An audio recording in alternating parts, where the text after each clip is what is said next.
All right, folks. This is episode 80 of YWC Football Talk. As you guys can see me, I've got Ryan Spagnoli of Pat's Pulpit with me.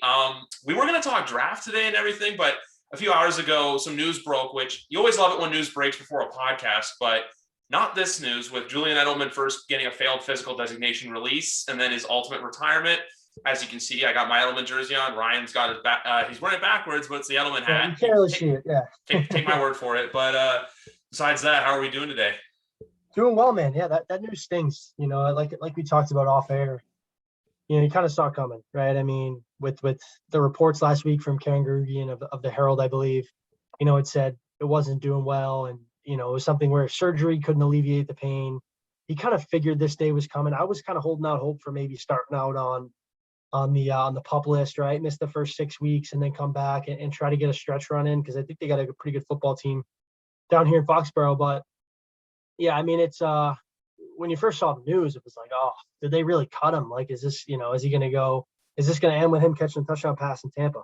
And Yeah. then you kind of saw that you need to kind of put all the dots together and hear about how bad that knee was, and then obviously his announcement via Instagram and Twitter.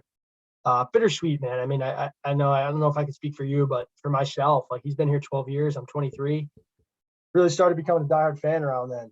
He's one of the main pieces of that. So that one stings, but I mean, you can't do anything but thank him for all he did here, man. I mean, that his job wasn't easy, and he perfected it for so long.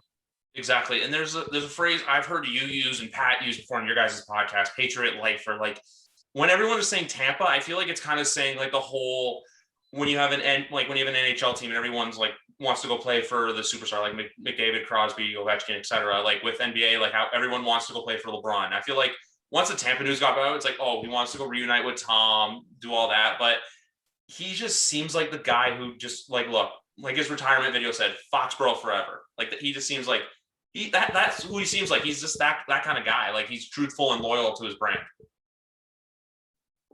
Yeah, man. I mean, like he's been throwing that out since last May. He put up a post, which I thought was kind of maybe a little jab at Brady. Obviously, they're buddies. He's been saying that forever. I think if you watch his documentary, I think it's called forget what it's called, whatever it takes or something like that. It was on Showtime a few years ago. Basically, his road back from the ACL to Super Bowl MVP.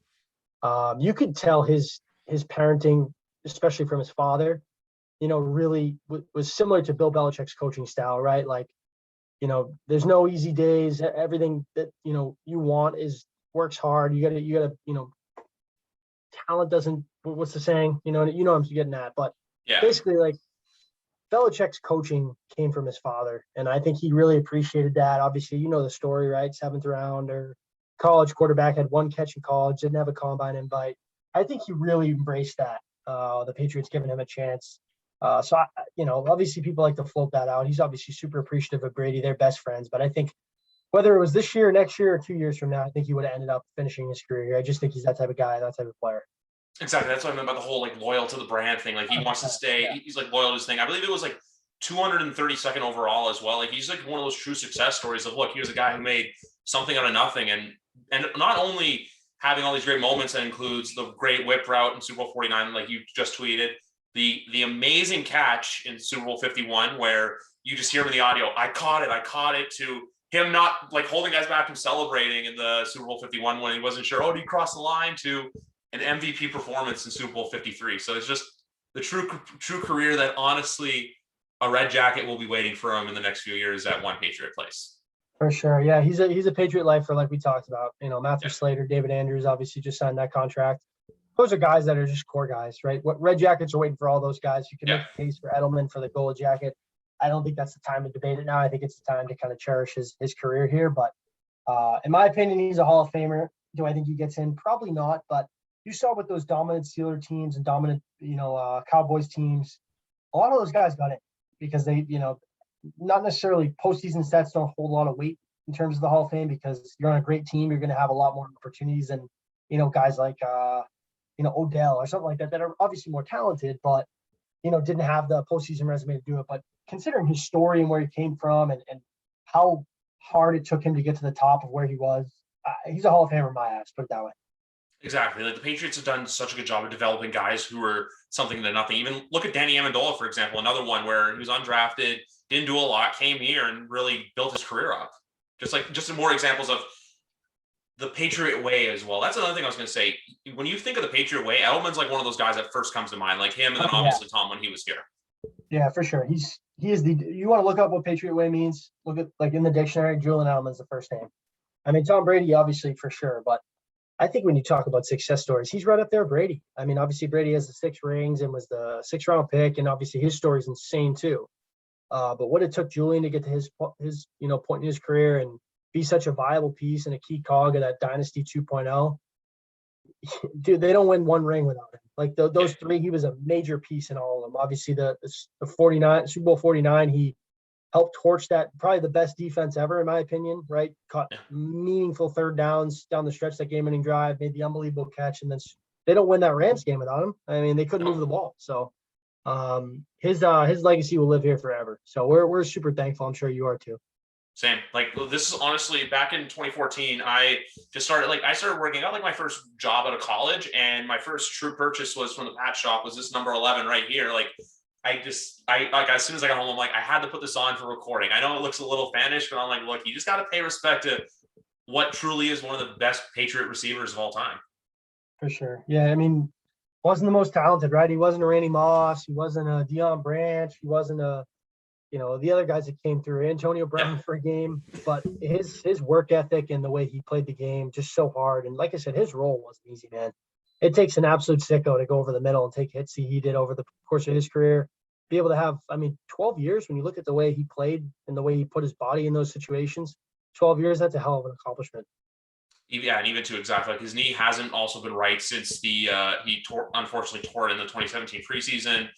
And then unfortunately had the 4-game pop for PEDs, which you and I even talked about that off air. We were just kind of fortunate it wasn't that, but at the same time too, it's just one of those things that you can't, like, I know a lot of guys when they leave, you always say, oh, thank you for your service, but we can move on. This is a guy that I don't think will only be missed on field, but in the locker room as well. Yeah, big time leader. Like I said, that's a guy, Tom has the presence, but I think Julian does too, for how small he is as a person. Like when he walks into a locker room, he demands that he's the alpha male in the room, right? Like this guy's been here, he's done it, he knows what it takes. That's a guy I'm going to lean on and try to model my career, my game after, no matter if you're a receiver, quarterback, even a long snapper. Exactly, but I feel like he'll always be welcome. So, like, say if he wants to come over during training camp, maybe. No, I'm not saying work with the guys, but kind of like give them maybe pointers. Obviously, with guys like Kendrick Bourne and Nelson Aguilar being new to the Patriot mold, so we'll see what happens there. But no, that's all I gotta say. Like, I literally, as soon as I saw the retirement, I just had to go, what am I going to name this? It just had to be simple. Thank you, Jules. Like, that's the simple name for the podcast. For sure. I can put squirrel emoji, but I don't know how many people outside of Foxborough actually know about that. What, the squirrel? Yeah, I know. It's funny. He fits it though. I mean, that's if you could think of one character or one like little animal or emoji that describes him and his play, it's the squirrel, no matter what. Exactly. 100%. Just want to move on now to because obviously we are less than 2.5. I was going to say less than 2. We're about 2.5 weeks away from the NFL draft. Like, obviously, look, there's a lot of rumors that we can move up and get a quarterback, but do you think they're going to do something, or do you think they may just wait and sit coy? I mean, it's hard, man. I mean, this would be so uncharacteristic of them to do that, right? But so was spending that much money and going out and spending, you know what I mean, getting that many, talented guys via free agency. So when you look at how they built their roster, a lot of those guys that they signed are to multi-year contracts. Hunter Henry, Johnny Smith, Kendrick Bourne, Matthew Judon, right? With Cam Newton on 1-year deal, right? For basically backup money.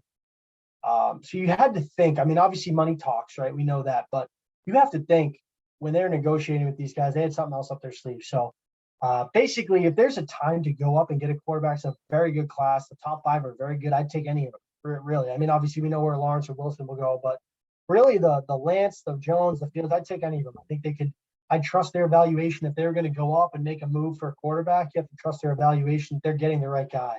So like I said, I'm not expecting it just because it'd be so unlike them and I don't want to get my hopes up, but I wouldn't be surprised because of the offseason they've had. And I think when you look at their roster, the only hole they really have is quarterback from the long-term perspective. I know I'm not a big Cam Newton guy. I think, but I do think that the help around him this year will help put a better product on the field and help him obviously no matter what. So If they're not solely sold on Jarrett Stidham, I know Robert Kraft spoke about him being a big fan of his and his development. I think last year was a stunt in his development just because of how weird the year was, not really a training camp, preseason, stuff like that. So if they're not truly sold on him, which he's got 2 years left on his rookie contract, go up and get a guy. Like, do it. You have the ability to mortgage future picks because you have your core locked up. Exactly. That's the one thing too. And I figured as soon as you said that, or even heard Robert Kraft say that a couple weeks ago, that probably brought a little smile to your eye because I know you're quite the big Jarrett Stidham guy.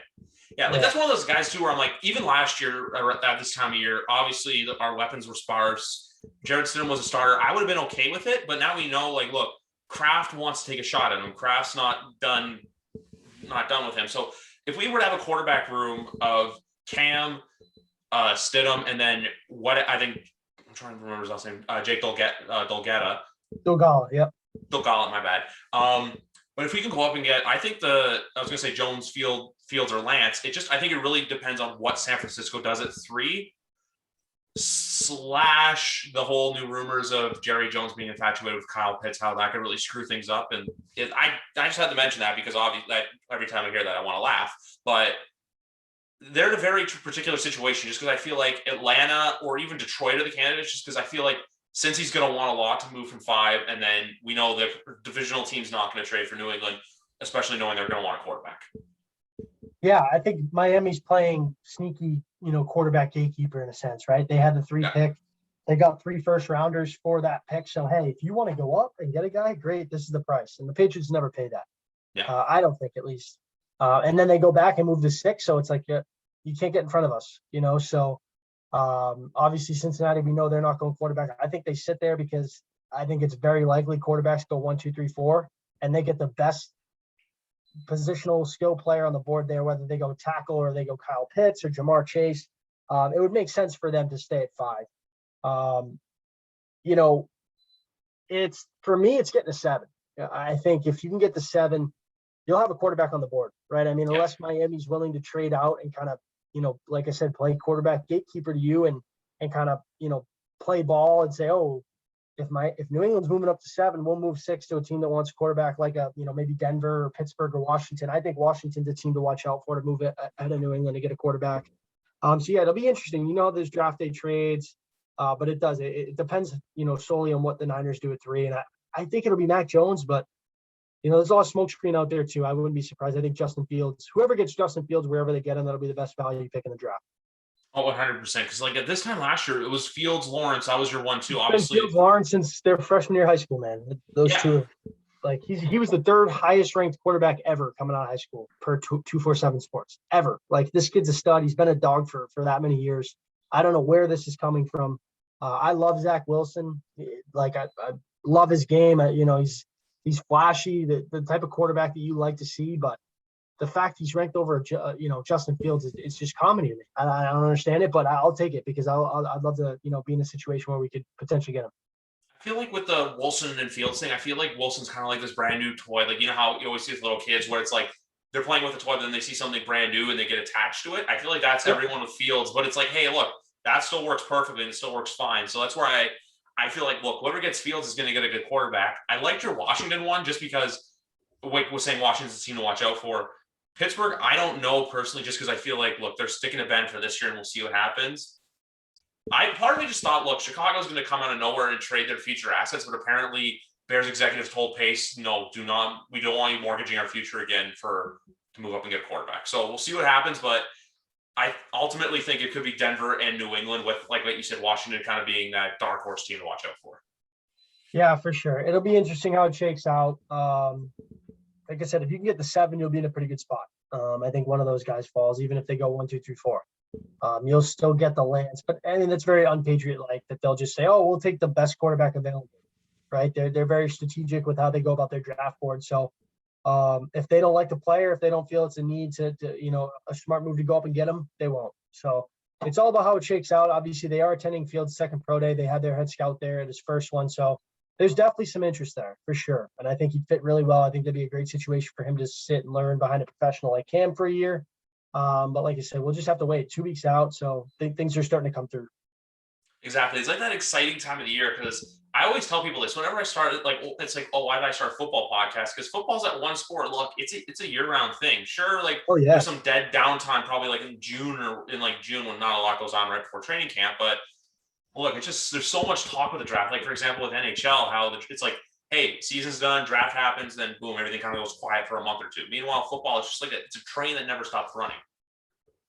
Yeah, it's great from a viewer's perspective, right? I mean, it's the best draft in sports just because there's so many great players and there's so much movement and you never know what to expect, right? It's 7 rounds. It's wild. It's perfect, honestly. Yeah, no, I could not have said it better. It's just perfect. But the one next thing I want to get into is if the Patriots don't move up for quarterback, like where do you think that could potentially go? Like, so the one thing I wanted to bring up that I've seen you bring up before was them potentially going after a corner, just because obviously there's some doubt with Jackson and Gilmore. I only say Jackson just because obviously they tendered him, and we don't know what his contract situation is going to be like going forward. So, do you think someone like a Caleb Farley could fit in at 15 if they stay put, or? Yeah, I love Caleb Farley. I think that was a top 10 talent coming into the year. Obviously had the back issues. He's been dealing with it since 2019. So that's a little sketchy, right? He took a year off and now he's still an issue. So he had to go get fixed. If they don't move up, I don't think they pick at 15 either, right? Because they have that big gap between 46 and 98, 98 where the Brady comp pick is. So you know how Belichick likes, that those prime day 2 and 3 picks. I think if you don't go get your quarterback, I think staying at 15 is stupid. Trade back to a team that maybe wants to move up and get a guy. Trade back, to the late first round, early day 2, and stockpile picks. Between the 30s and 90s, have about 5. You're right in your sweet spot there. You can get some great value. But if they were to stick at 15 and they weren't going to quarterback, J.C. Horn's my number one guy. I think he brings that. He can play perimeter corner. He's long. He's physical. He kind of has that dog mentality. I think that'd be a great guy to fit. And there's certainly some uncertainty between, both Gilmore and Jackson.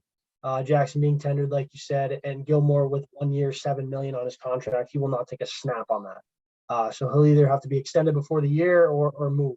So I think corner's a sneaky need. Obviously, John Jones will be an unrestricted free agent. They have Miles Bryant kind of in the pipeline to take over that slot corner role. But the way Belichick runs his defense, he needs elite secondary. And I think, getting a talent like Horn, even Surtain, I don't think he falls, or even Caleb Farley. That'd be kind of a Patriots pick. Take a bargain on a guy who's had some medical history and have him pan out here. So corner's my number one need if they don't go quarterback and they stick at 15. Yeah, exactly. Because even like last year, I remember Belichick obviously moved back from 23 to go to, I believe it was 36, and then Duggar was the pick. And I remember I had Giants fans reaching out to me saying, "Oh, you only got him because Xavier McKinney went right before." But I'm just like, the way last year worked out. I really did. I really loved him. Yeah. No, I'm just saying, they were obviously just throwing shade at me, but I remember to Kyle Duggar, everyone was like, "Oh, who is this guy?" But like, look, Division II guy, and he ends up coming in and being a dog for that defense, which now he's expected to take that next second year leap, if you will. Yeah, for sure. I think he'll play that Pat Chung role, kind of that dime back, play in the box, play downhill, take on tight ends, be physical. That was a slam dunk pick. And people don't talk about his jump, right? I mean, D2 guy, no offseason, no mini camp, no training camp really, no preseason, steps right in and plays an integral role week 2 versus Seattle. That's a talented player. And I think, his year 2 leap is going to be something we haven't seen before because he was damn good his first year with very limited on-field time as a rookie. Exactly. And even the other thing I want to say is, for as good as day 1 picks are, I still believe that, and I think Belichick believes this philosophy as well, that's where I got it from, that you make your bones on day 2 and day 3 with those selections. I think those are also the ones too, which brings the most hostility to draft rooms when guys get into arguments about where you should go. So I feel like, look, for as good as the day 1 you can have, I feel like it is just as important to have a good day 2 and day 3. For sure. And I think the last few years, the reason they spent so much obviously was, they had, top cap space and the way the cap worked out with COVID. They were really at an advantage in being able to spend top dollar, but also they spent top dollar because they were filling some of those holes from poor drafting in the last few years. But with Caserio gone and Dave Ziegler now taking the reins kind of in that director of player personnel role, Kraft alluded to it in his press conference. He's seen a change. I think this could be a slam dunk draft for them. I think it's going to be a weird one just because there's not a lot of film on these guys that you'd like because of COVID and a lot of opt-outs, but where you could see teams trade, this year for a future capital and a more normal college year and more normal, season. But I think the approach this year is going to be much different. You could see them do some wild things. Yeah, exactly. And also depends too on what picks Nike wants to sign off on as well. So that's Yeah, another right. I mean, that's he's just a been big killing factor he's to been look into. killing it lately. He's been killing Yeah. it. I love how the one thing of him just goes viral. Like for as great as last year was, obviously it was the one because like last year everyone was starved for sports and the NFL drafted all-time viewership. Like someone like me who doesn't even watch like I in the past I would only watch like day one and then parts of 2 and 3 to see what the Patriots do. Like for all 3 days you were hooked on, and I feel like this year people are just gonna still have that itch to see exactly, hey, look, I know sports are back, but look, the NFL is always king. Oh yeah, that draft will blow it out. There's some really good players too. First round is loaded with talent all over the place. Quarterback, wide receiver, tight end, edge. I mean, it's going to be a really good draft. And these prospects are only going to get better just because of the development and to be able to, get strong and do all these things that you didn't see 10, 15 years ago. So deep class, very good talent. It's only going to get better, which is crazy. Yeah, and the only thing that would have been better if Chris Olave decided to come out, but obviously we're going to respect him going Maybe back next to year. He'll Ohio be wide State. receiver Yeah. one next year for sure, though. Hey, him or Garrett Wilson, I'd be fine with either or. Yeah. Yep. Yeah. Just moving. I just want to move on to the Patriots quickly because obviously with all the moves they made, but the one position they seemed to stay put with was the running back room. Who do you see getting? I know they always do by committee, but could you see like say for example Damian Harris getting majority of the carries for next year? Oh, for sure. I think he's the early down back. You saw Sony run the ball really well towards the end of the year when he came back healthy. I think that's a really good 1-2 punch. The value in Sony's pick, he's always like N'Keal Harry going to be tagged. Oh, he's a first rounder. He's supposed to be this elite talent. But I think if he's your backup and a guy that can take 10 to 12 carries, kind of give Damian Harris a little bit of a break. And then obviously you have James White back and JJ Taylor hoping to make that year 2 leap, as well as potentially Rex Burkhead back. I think that's a strong room from, running the football in early downs, catching the ball in the backfield, and participating in special teams. That's a very deep room with a lot of veterans on there. So that's a room that we shouldn't worry about. I think, especially with how good the offensive line should be this year. Damian Harris might be a top back in the league. Oh no, that's what I was trying to get at. I have no worries with the running back room. I just want to get where you stood on Harris. That's all. Because like obviously he had a few games last year like Kansas City and Baltimore where he really stood out on his own, and unfortunately you look at him, man. He runs hard, downhill, physical, can run between the tackles. He's big. Can he hold up? Running backs get taking a beating. Their career window is a lot smaller just because of the beating they take down on every play. But for sure, I think he's a 20 carry, 100+ yard guy, a game. And as long as Cam Newton's the quarterback, I think they're really going to focus on running the ball and taking the ball out of Cam's hands. And really dominate the middle of the field with the tight ends and that, really good elusive run game. So then with the tight ends, do you still feel like last year was a little bit of a waste, or do you think they could do something where Keen, like Asiasi's kind of tight end 3, and then they maybe take Keen and like tweak him into like a fullback role or a blocking tight end? I think that's probably the future with Keen. I never really saw what that pick was. I think Asiasi, if they run that Ravens style of offense that they're kind of been hinting at with the way they've built their team, I do think Asiasi could have some sort of role, kind of that odd man out that kind of gets left open on some plays. I do think he's a good viable tight end 2 in this league. I think it was a reach on both guys. Yeah, we'll see what they do with Dalton Keene. Like I said, it was a head scratcher ever since they made the pick and traded up to get him. But yeah, I mean, they're obviously, super set at tight end with those 2 additions. They should dominate the middle of the field. Both of them are very unique in their own ways. I think Henry's a really good seam pass guy, can go over the middle of the field, help out in the receiving game, kind of line him up all over. And Jonnu can do things out of the backfield and put his hand in the dirt and block. So they're going to have a lot of fun with those 2. Yeah, exactly. Because when we got Jonnu Smith, I remember I was driving with my girlfriend. She's like, "Oh, we signed Jonnu Smith," and I was like, "Oh, that's awesome." And I'm like, "Okay, cool. If we don't get Hunter Henry," but then I'm on work the next day, and I just look on Twitter and I see Patriots signed Hunter Henry, and I look and say, "Wait, what?" And then I'm like, "Okay, the Boston Tea Party's back." Yeah, oh, for sure. That was shocking because we did a show on Pulpit that night, like considering everyone kind of assumed Hunter Henry would dominate the market, right? He'd be the first domino to fall. Then you'd see Smith go and see, similar money, but maybe Henry would get a little bit more. And then when they signed 2, it was like, oh, this is awesome, right? I mean, this has been such a hole for them. Even towards the back half of Gronk's career, they really didn't get much out of that position.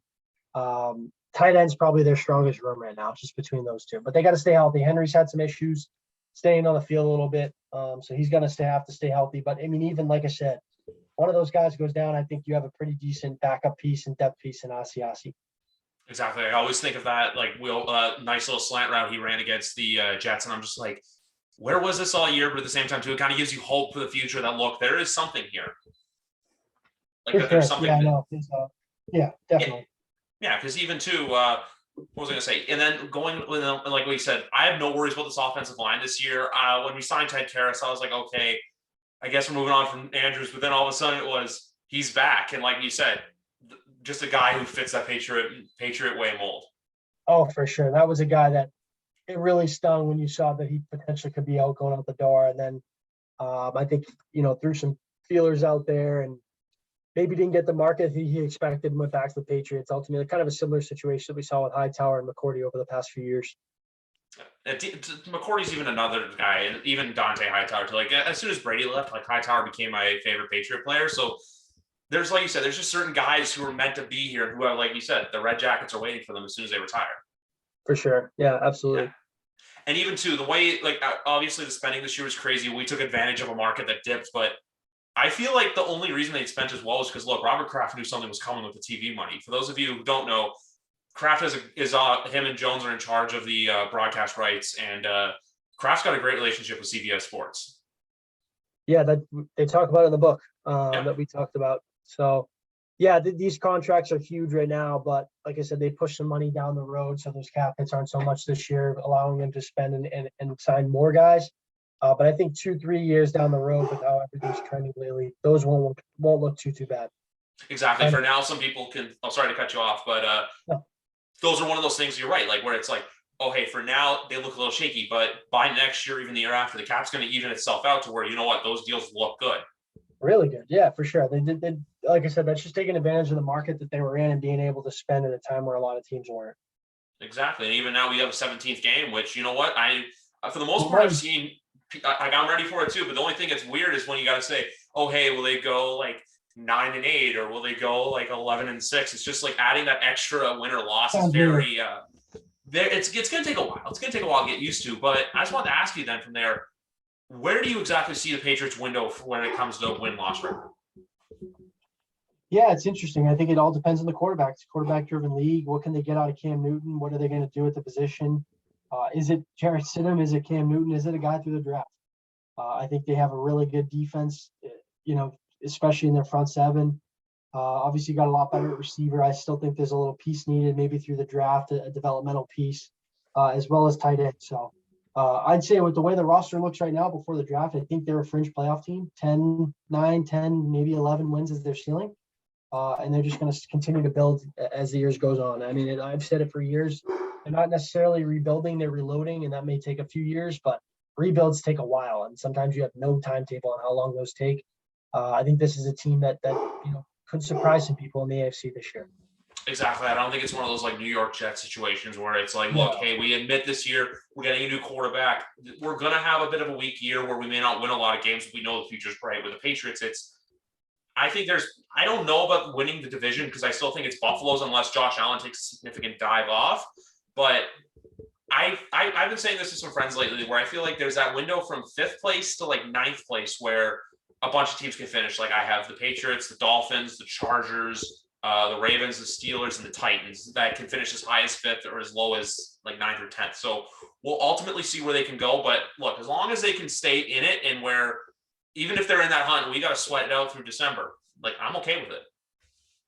Yeah, I mean, like I said, they were right there to the end. They were, a few turnovers away from being a over 500 team and being down in it till week 16, 15. So it's just capitalizing on those, limiting mistakes. And like I said, that's a good point. Between 5 and 9 in the AFC, those playoff teams, it can go either way. Between Miami and New England, Vegas, teams that are just kind of on the fringe there. Cleveland, obviously they took a leap to go to the, almost the AFC Championship game, but there's not a big gap between there. I think it's Kansas City is their own tier, and then it's kind of teams floating in the middle. Yeah, I didn't include Cleveland in my list because I think that there's a very good chance they win the North this year just because of the improvements they made defensively and the fact too if their offense can stay the same. It's like I honestly think Cleveland's like the Patriots where it's all dependent on how Baker plays. For sure, no, it does. That's very true. Just one thing I want to throw in. Obviously, we're not a Cleveland Browns podcast. It's just a comparison I thought of. Like the little light bulb went off in my head. But no, the only thing I was going to say too is, do you think 17 could lead to 18 eventually, or kind of a wait I and think see? that's the way they're trending. Yeah, I do. I Yeah. do. I think they want that extra game, and you can't go two, so you do one, and then a few years down the road, they'll address it again. I think they'll ultimately want 18 games. Yeah, That odd exactly. number just doesn't sit right, but they can't just jump 2 games, so they'll do it, over a period of time, in my opinion. It's like a gradual, it's a gradual step ahead, kind of like how I've obviously like the new TV contracts we're talking about. It doesn't affect me as much, but I feel like I don't know how you guys feel about the whole streaming thing, but I feel like, look, it's just the teams looking the way of the future to watch games and whatnot. Like, say, for example, if I know after this, obviously, like you're saying, you got a hockey game to go to, but if you have that unfortunate incident where the Pats play on Sunday Night Football and you got a beer league, just download Peacock and just have the game streaming right there. Yeah, it's easy. It's so much easier. Buy stock in cable. I mean, in streaming services. Cable's done. Exactly. It's for the best. But if I think we covered a good amount today, but we just gotta wait now. We got the draft coming up. Schedule will be out sooner than later, and it's like I said, the NFL's that train that just keeps on trucking. But I just wanted to, before I let you plug yourself, I just want to say to you guys, if any Patriot fan out there wants to see draft coverage of prospects or anything, follow Ryan. He's got every Wednesday night on the Pat's Pulpit YouTube channel. Him, Ryan, I'm trying to blank on his last name, and Yep. Keegan, the three of them break down the prospects great. I've tuned in sometimes, even to you on the podcast and stuff. And even to you've got a nice Twitter thread full of prospects. So if you guys want Pat's draft info, Ryan's your guy. Thanks, man. I appreciate it. It's been a long draft season, but we're almost there. Be a nice break. Exactly. I'm going to Florida this week for a golf trip. I'll leave on Wednesday, so little vacation before I should take one. But it's been a long year, but I'm excited. It's 2 weeks out. It's the best time of year. Exactly. And you know what? All I can say right now is I wish I was on that trip, man. I'm jealous of that. Just to go down and go to Florida for a week golfing and stuff. Like I actually just played my first round this weekend and a little rusty, but we'll get there eventually. Yeah, we'll get there. Me too. It's not quite golf season here. It was 70 this past weekend, but then 40 on Sunday. So get the kinks out, get ready for down there. But I'm excited. Exactly. I had beautiful weather Saturday. It was like I think like high 70s here with a nice little breeze coming in, so it was perfect weather to play. But anyway, just Ryan, if you want to plug yourself quickly to go ahead to exactly where people can find you and your content. For sure. Ryan_Spags on Twitter. Obviously, host a podcast with Pat, who you guys have heard. Cover them for Pat's Pulpit. All my stuff's there. Obviously, draft stuff will die down and we'll get into the season and kind of the roster building. But that's mainly where I am on the Bird app. Exactly. Well, anyway, guys, thank you very much for Ryan coming on once again. It's always great talking to you. And thank you for listening to episode 80 of YWC Football Talk. And once again, guys, all I'm going to say is congrats to Julian Edelman on a great career and that he enjoys retirement to the fullest. I doubt he listens to this, but in the odd chance he does, we'll miss you, Jules. Cheers, man.